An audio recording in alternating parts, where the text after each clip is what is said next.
महाराज जी ने स्वयं बहुत बार यह बात कही भी है कि जब मैं सामने उपस्थित ना हूं तो फिर मेरे स्वरूप से बातें किया करो। मैं अनंत गुना होकर अपने स्वरूपों में से भी तुम्हें सुनता हूं। एक बार एक गुरु भाई बहुत विकल थे, गए स्वामी जी के पास और जाकर स्वामी जी से कहा, स्वामी जी प्लीज एक बार मेरी महाराज जी से आप बात करवा दीजिए। मैं बहुत बड़ी समस्या में हूं और इस समस्या का समाधान मुझे मात्र केवल महाराज जी ही दे सकते हैं। उन गुरु भाई के समस्या को समझते और देखते हुए स्वामी जी गए महाराज जी के कक्ष में, जाकर महाराज जी को सारी बात बता दी। महाराज जी ने उन स्वामी जी से पूछा, क्या उसके घर में हमारा कोई स्वरूप नहीं है?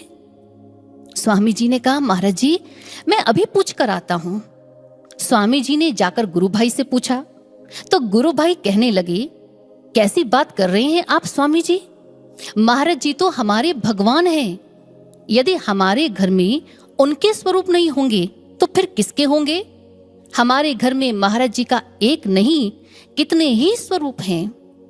स्वामी जी ने उन गुरु भाई की बात को जाकर पुनः महाराज जी को बता दिया।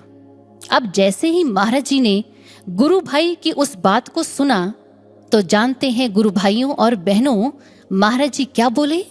महाराज जी ने कहा, उन स्वरूपों के होने का क्या लाभ?